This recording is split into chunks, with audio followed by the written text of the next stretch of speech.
Welcome to ഹംലൂസ് kitchen. ഹംലൂസ് kitchen ഇതുവരെ സബ്സ്ക്രൈബ് ചെയ്തിട്ടില്ലാത്തവർ സബ്സ്ക്രൈബ് ചെയ്യുക. അതോടൊപ്പം തന്നെ റൈറ്റ് സൈഡിലുള്ള ബെല്ലൈക്കണും കൂടെ പ്രസ് ചെയ്യുക. അപ്പോൾ പുതിയതായിട്ട് വീഡിയോസ് ഇടുമ്പോൾ നോട്ടിഫിക്കേഷൻ കിട്ടുന്നതാണ്. ഇന്ന് ഞാൻ വന്നിട്ടുള്ളത് ഹണി കേക്കിൻ്റെ റെസിപ്പി ആയിട്ടാണ്. ഇത് റഷ്യൻ ഹണി കേക്കാണ്. നല്ല ടേസ്റ്റി ആയിട്ടുള്ളൊരു കേക്കാണ്. അതുപോലെ ഇത് ഡെക്കറേറ്റ് ചെയ്യാൻ നല്ല ഈസിയാണ്. ഇതിൻ്റെ റെസിപ്പിയിലേക്ക് പോകുന്നതിന് മുമ്പായിട്ട് ഞാനൊരു ചാനൽ പരിചയപ്പെടുത്തുകയാണ്. ലവ് കുക്കിംഗ് എന്നാണ് പേര്. ഇതെൻ്റെ ഇത്താടെ മോളുടെ ചാനലാണ്. അപ്പോൾ എല്ലാവരും സപ്പോർട്ട് ചെയ്യുക. കൊച്ചു കുട്ടിയാണ്, സബ്സ്ക്രൈബ് ചെയ്യാൻ മറക്കരുത്. ഇതിൻ്റെ ലിങ്ക് ഞാൻ ഡിസ്ക്രിപ്ഷനിൽ കൊടുക്കുന്നുണ്ട്. അപ്പോൾ ഈ ഹണി കേക്ക് ഉണ്ടാക്കുന്നത് എങ്ങനെയാണെന്ന് നോക്കാം. അതിന് വേണ്ടിയിട്ട് ഞാനൊരു ബൗളിലേക്ക് 3 മുട്ട ചേർത്ത് കൊടുക്കുകയാണ്.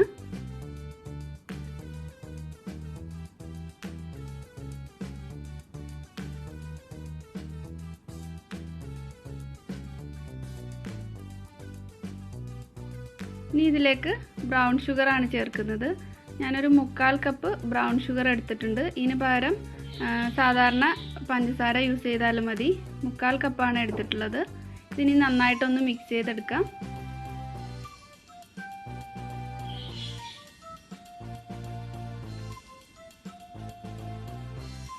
ഇനി ഇതിലേക്ക് ഒരു 1/2 ടീസ്പൂൺ വാനില എസൻസ് ചേർക്കുന്നുണ്ട്. ഒന്നുകൂടി ഒന്ന് മിക്സ് ചെയ്തിട്ട് ഇത് മാറ്റി വയ്ക്കാം.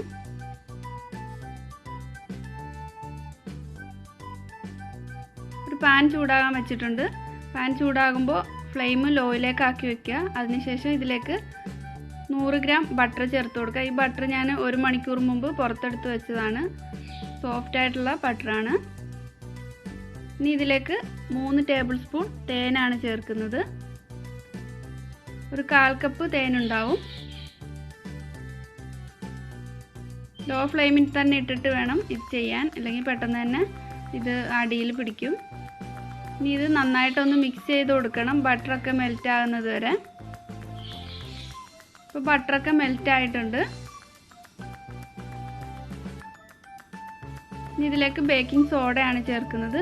1 ടീസ്പൂൺ ബേക്കിംഗ് സോഡ എടുത്തിട്ടുണ്ട്. ബേക്കിംഗ് സോഡ ഇട്ടിട്ട് നന്നായിട്ട് തന്നെ മിക്സ് ചെയ്ത് കൊടുത്തുകൊണ്ടിരിക്കണം. ഇനി ഫ്ലെയിം ഓഫ് ചെയ്തിട്ട് ഇത് നേരത്തെ മിക്സ് ചെയ്ത് വെച്ചിട്ടുള്ള മുട്ടയിലേക്ക് ചേർത്ത് കൊടുക്കാം.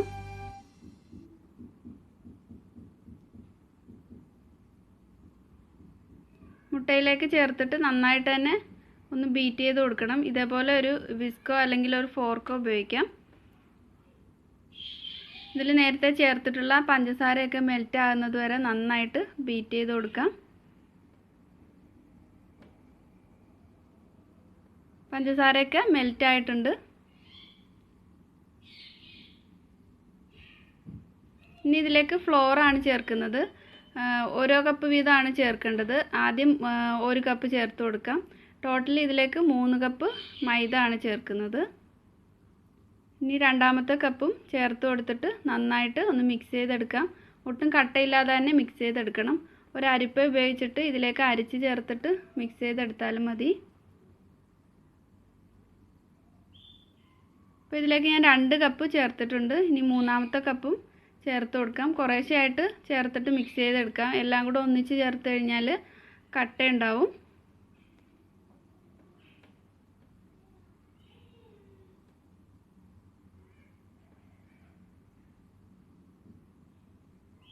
അപ്പോൾ 3 കപ്പും ഫുള്ളായിട്ടും ചേർത്തിട്ടുണ്ട്.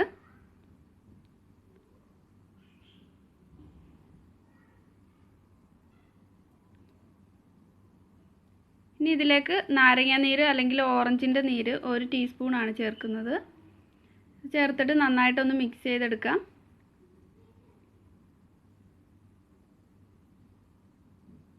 കൗണ്ടർ ടോപ്പിൽ കുറച്ച് മൈദ ഒന്ന് വിതറിയിട്ട് ഈ മാവ് കൗണ്ടർ ടോപ്പിലേക്ക് ഇട്ട് കൊടുക്കാം. അത്യാവശ്യം നന്നായിട്ട് തന്നെ ഫ്ലോർ സ്പ്രെഡ് ചെയ്യണം.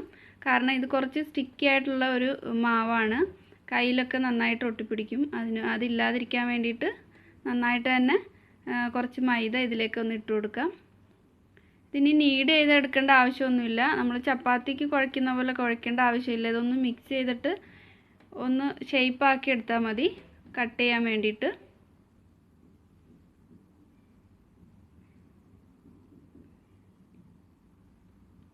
ഇനി ഇത് ഈക്വലായിട്ട് ഒന്ന് കട്ട് ചെയ്തെടുക്കാം.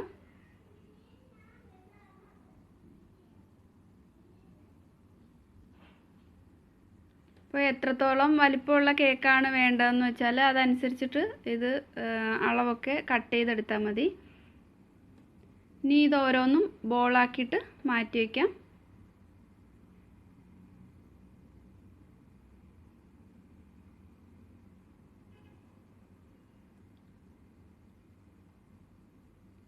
അപ്പോൾ ഞാനതെല്ലാം ബോളാക്കിയിട്ട് മാറ്റി വെച്ചിട്ടുണ്ട്. ഒരു ബട്ടർ പേപ്പർ ഇട്ട് കൊടുത്തിട്ട് അതിൻ്റെ മുകളിലായിട്ട് വെച്ചിട്ട് വേണം ഇത് പരത്തിയെടുക്കാൻ. അല്ലെങ്കിൽ ഇത് പരത്തിയെടുക്കുമ്പോൾ പിന്നെ ഇതിൽ നിന്ന് എടുത്ത് മാറ്റാൻ ബുദ്ധിമുട്ടായിരിക്കും, സ്റ്റിക്കായിട്ടിരിക്കും. റൗണ്ട് ഷേപ്പിൽ കട്ട് ചെയ്തെടുക്കാം. ചപ്പാത്തിയൊക്കെ പരത്തുന്ന പോലെ തന്നെയാണ് പരത്തിയെടുക്കേണ്ടത്.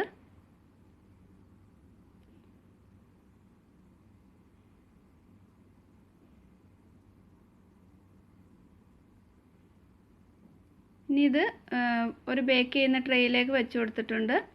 ഓവൻ ഞാൻ 180 ഡിഗ്രിയിൽ പ്രീ ഹീറ്റ് ചെയ്തെടുത്തിട്ടുണ്ട്. ഇത് ഓവനിലേക്ക് വെച്ചിട്ട് ബേക്ക് ചെയ്തെടുക്കാം. 7 മിനിറ്റാണ് എൻ്റെ ഓവനിൽ ഇത് ബേക്ക് ആവാൻ വേണ്ടി എടുക്കുന്നത്. ഓരോ ഓവനിലും വ്യത്യാസമായിരിക്കും. എന്നാലും ഒരു 7-8 മിനിറ്റ് കൂടുതൽ എന്തായാലും ബേക്ക് ചെയ്യരുത്. അങ്ങനെ ആയിക്കഴിഞ്ഞാൽ ഒരുപാട് ഹാർഡായി പോകും.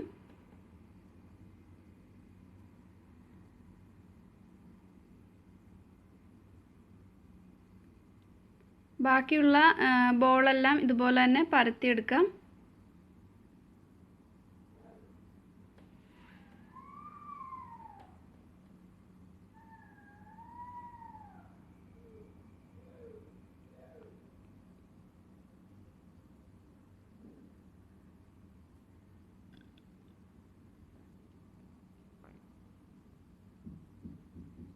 ഈ ബാക്കി വന്നിട്ടുള്ളത് സൈഡ് കട്ട് ചെയ്തിട്ടുള്ളത് മാറ്റി വെച്ചിട്ട് ലാസ്റ്റ് ഒന്ന് പരത്തിയിട്ട് ബേക്ക് ചെയ്തെടുത്തിട്ടാണ് പൗഡർ ആക്കിയിട്ട് കേക്ക് ഡെക്കറേറ്റ് ചെയ്യുന്നത്.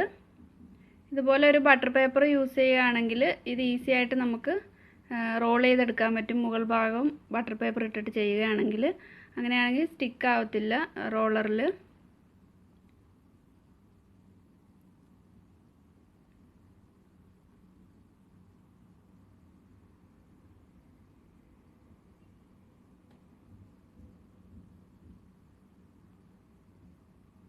ഇനി ഇതിലേക്ക് ഞാനൊരു ഫോർക്ക് ഉപയോഗിച്ചിട്ട് ഒന്ന് കുത്തി കൊടുക്കുന്നുണ്ട്. ആദ്യത്തെ ലെയർ ബേക്ക് ചെയ്യുമ്പോൾ ഞാൻ മറന്നുപോയതാണ്. ഇതേപോലെ ഇങ്ങനെ കുത്തി കൊടുക്കുക ഒരു ഫോർക്ക് ഉപയോഗിച്ചിട്ട്. ഇല്ലെങ്കിൽ നമ്മൾ കേക്ക് ചെയ്യുമ്പോൾ ഒരേ ലെവലിൽ കിട്ടില്ല, ഇതേപോലെ പൊങ്ങി വരും. അതില്ലാതാവാൻ വേണ്ടിയിട്ടാണ് ഫോർക്ക് ഉപയോഗിച്ചിട്ട് ഹോൾ ഇട്ട് കൊടുക്കുന്നത്.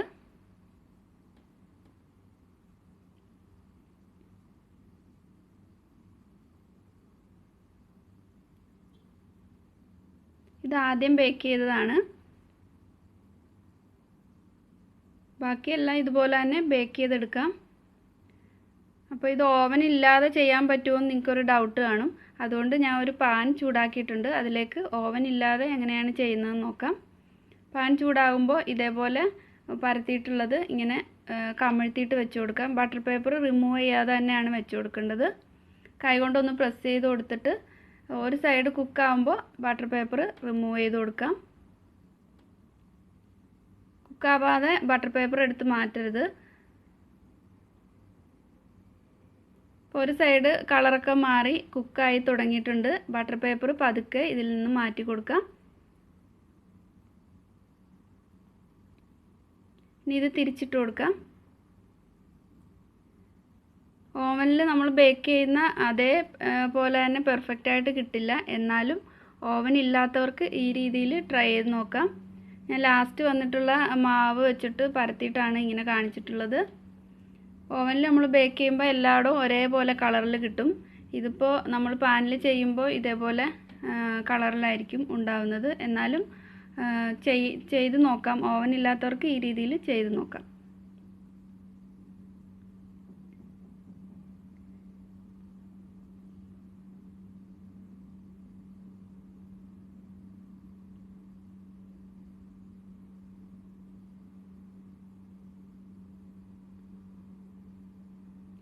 ലോ ഫ്ലെയിമിൽ തന്നെ ഇട്ടിട്ട് വേണം ഇതും കുക്ക് ചെയ്തെടുക്കാൻ.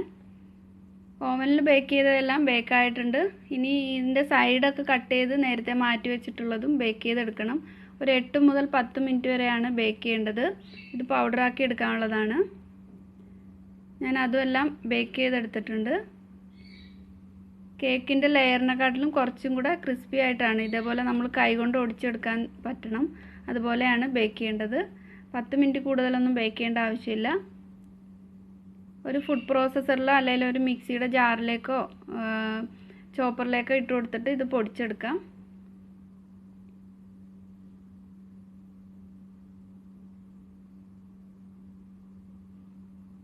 ഇതേപോലെയാണ് പൊടിച്ചെടുക്കേണ്ടത്. ഇതിനി മാറ്റി വയ്ക്കാം. ഇനി ഇതിലേക്ക് ക്രീം വിപ്പ് ചെയ്യുന്നതിന് വേണ്ടിയിട്ട് ഞാനൊരു 2 കപ്പ് ക്രീം എടുത്തിട്ടുണ്ട്. 500 ml ക്രീമാണ്. ഇതിലേക്ക് വാനില എസൻസും ഒരു 3 ടേബിൾ സ്പൂൺ ഐസിങ് ഷുഗർ അല്ലെങ്കിൽ പൗഡേർഡ് ഷുഗർ ചേർത്ത് കൊടുക്കാം. ഈ ക്രീം ബീറ്റ് ചെയ്യുമ്പോൾ ക്രീം നന്നായിട്ട് തണുപ്പിച്ചെടുക്കുക. ബൗളും ബീറ്ററിൻ്റെ ബ്ലേഡും എല്ലാം നന്നായിട്ട് തണുത്തിട്ട് വേണം ബീറ്റ് ചെയ്തെടുക്കാൻ. അതേപോലെ ഒരു മീഡിയം സ്പീഡിൽ ഇട്ടിട്ട് ബീറ്റ് ചെയ്തെടുക്കണം. ഹൈ സ്പീഡ് ആയി കഴിഞ്ഞാൽ പെട്ടെന്ന് തന്നെ ഇത് പിരിഞ്ഞു പോകാനുള്ള ചാൻസ് ഉണ്ട്. അപ്പോൾ ഇത് നന്നായിട്ട് ബീറ്റ് ചെയ്ത് നല്ല പീക്സ് വരുന്ന ഒരു സ്റ്റേജ് വരെ ആയിട്ടുണ്ട്. ക്രീമിനി മാറ്റി വയ്ക്കാം.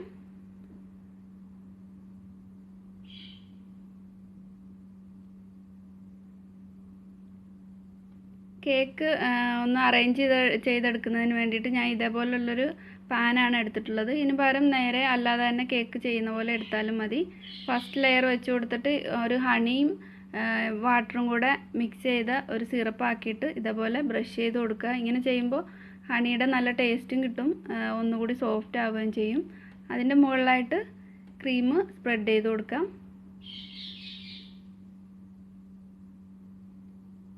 വീണ്ടും അടുത്ത ലെയറിലും ഇതേപോലെ തന്നെ ഹണിയും വെള്ളവും കൂടെ മിക്സ് ചെയ്തിട്ടുള്ള സിറപ്പ് ബ്രഷ് ചെയ്യുക. അതിൻ്റെ മുകളിൽ ക്രീം സ്പ്രെഡ് ചെയ്യുക. എന്നിട്ട് ലാസ്റ്റ് ലെയറിന് മുകളിലായിട്ടും ക്രീം സ്പ്രെഡ് ചെയ്തിട്ട് ഇത് ഫ്രീസറിലേക്ക് ഒരു 10 മിനിറ്റ് വെച്ചിട്ടെടുക്കാം. അപ്പോൾ ഇത് ഫ്രീസറിൽ നിന്ന് പുറത്തെടുത്തതാണ്. ഇനി ഇതിൻ്റെ ഈ പാൻ റിമൂവ് ചെയ്യാം. ഒരു കേക്ക് ബോർഡിലേക്ക് വെച്ച് കൊടുത്തിട്ട് ഇതിൻ്റെ സൈഡൊക്കെ ഒന്ന് ഐസിങ് ചെയ്തെടുക്കുക. ഒരുപാട് ഐസിങ് ചെയ്യേണ്ട ആവശ്യമില്ല. ചെറുതായിട്ട് ഒന്ന് ഈ ഹോളൊക്കെ ഒന്ന് മാറ്റിയെടുക്കാം.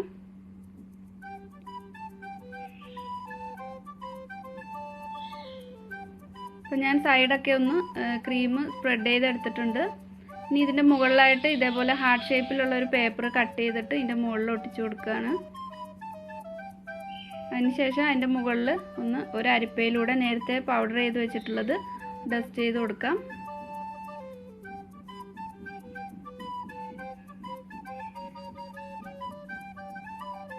ഇനി പേപ്പർ എടുത്ത് മാറ്റണം.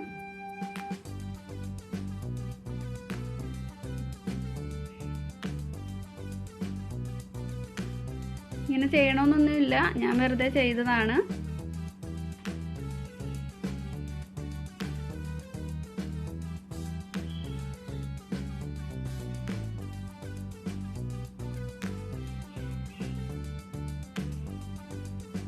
ഇനി ഈ പൗഡർ ഈ സൈഡിലെല്ലാം ഇതേപോലെ തന്നെ ഒന്ന് ഡസ്റ്റ് ചെയ്ത് കൊടുക്കണം. കൈ ഉപയോഗിച്ചിട്ട് ഇങ്ങനെ ഒട്ടിച്ചു കൊടുത്താലും മതി. ഇത്രയും ഡെക്കറേഷനേ ഇനിയുള്ളൂ. ഈസി ആയിട്ട് തന്നെ ഡെക്കറേറ്റ് ചെയ്തെടുക്കാൻ പറ്റും. അതുപോലെ നല്ല ടേസ്റ്റി ആയിട്ടുള്ളൊരു കേക്കാണ്. ഹണിയുടെയൊക്കെ നല്ല ടേസ്റ്റുള്ളൊരു കേക്കാണ്. ഇത് ഫ്രിഡ്ജിലേക്ക് വെച്ചിട്ട് നന്നായിട്ട് തണുപ്പിച്ചിട്ട് വേണം കട്ട് ചെയ്യാൻ. ഓവർനൈറ്റൊക്കെ വെക്കുകയാണെങ്കിൽ ഒന്നും കൂടെ ടേസ്റ്റാണ്.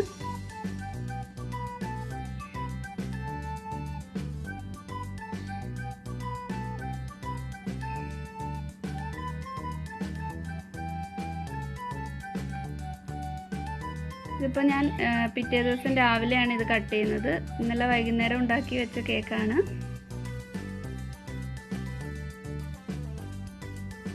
ഇതിൻ്റെ എല്ലാ ലെയറിലും നന്നായിട്ട് ക്രീമൊക്കെ ക്രീമിൻ്റെ നനവൊക്കെ ഈ ലെയറിലെല്ലാം പിടിച്ച് നല്ല സോഫ്റ്റായിട്ടാണ് വന്നിട്ടുള്ളത്. ലെയറെല്ലാം നല്ല ഭംഗിയായിട്ടുണ്ട്. അതുപോലെ കഴിക്കാനും നല്ല ടേസ്റ്റാണ് ഈ കേക്കിന്. അപ്പോൾ എന്തായാലും എല്ലാവരും ട്രൈ ചെയ്ത് നോക്കുക. ഓവനില്ലാത്തവർ ആ രീതിയിൽ ചെയ്ത് നോക്കുക. ഈ വീഡിയോ ഇഷ്ടപ്പെടണമെങ്കിൽ ലൈക്ക് ചെയ്യാൻ മറക്കരുത്. അതുപോലെ നിങ്ങളുടെ ഫ്രണ്ട്സിനോ ഫാമിലിക്കൊക്കെ ഒന്ന് ഷെയർ ചെയ്ത് കൊടുക്കുക. ഹംലൂസ് കിച്ചൺ ഇതുവരെ സബ്സ്ക്രൈബ് ചെയ്തിട്ടില്ലാത്തവർ സബ്സ്ക്രൈബ് ചെയ്യാനും മറക്കരുത്. Thank you.